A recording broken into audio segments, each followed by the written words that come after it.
All right, so check it.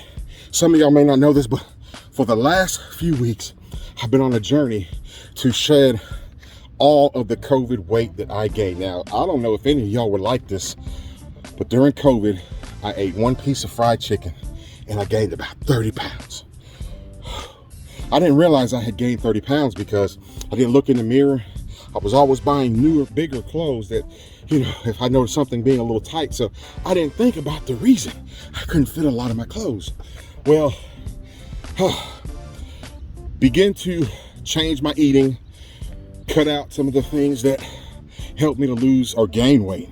Fried chicken twice a day, 2-3 Mountain Dews a day, maybe a Pepsi to help wash that down, and of course, gummy bears to help it all taste good at the end of the night. And before I went to bed, a nice turkey ham sandwich with Kool-Aid. Anyway, so began intermittent fasting, which is basically from 7 at night to 11 in the morning, no eating, no drinking any sugars, eating sugars. All you're doing is drinking water during that 16-hour period. And then 8 hours a day, you're trying to eat semi-healthy or as healthy as you can and keeping your caloric intake under 2,000 calories per day. If you don't know, that's the recommended caloric intake that adults should take. Well, I started noticing about 3 weeks in, after I bought a scale, I'm standing on the scale every day, I'm not losing any weight. Intermittent, I'm running cardio 3-4 times a week, push-ups, sit-ups at night, crunches, still not losing any weight, according to the scale. So guys, I keep standing on the scale, keep standing, and I'm not losing any weight. So about a month in, I start getting discouraged because it's like, man, I'm sacrificing and I'm not having anything to show for it.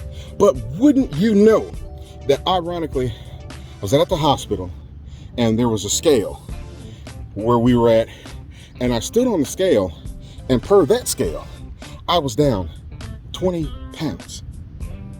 Actually, this morning, I'm wearing a pair of my PT clothes from 4 or 5 years ago.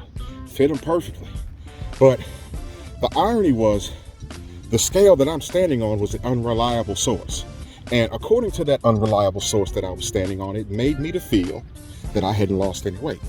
Now I'm getting ready to take this somewhere because a lot of us in areas of life where we don't feel like we're getting any progress, feels like we've done a lot to maybe change our situations in our scenario, and it doesn't feel like it's bringing about any change. Well, sometimes, just like me standing on that scale that apparently was broken, some of us are allowing unreliable sources to dictate and determine what we deem to be success.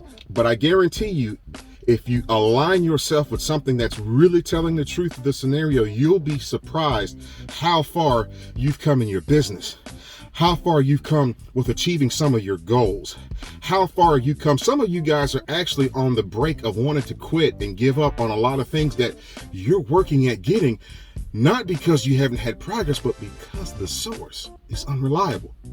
I challenge you guys today that are listening to this message, that are attached to unreliable sources, to weed that out of your life and really see the impact of all of the hard work you've been putting in is really having. Guys, I'm still about 20 pounds from where I want to be because I'm trying to get back to my high school weight, but it's coming. But I'm having to change the way I'm doing things and also what I'm listening to.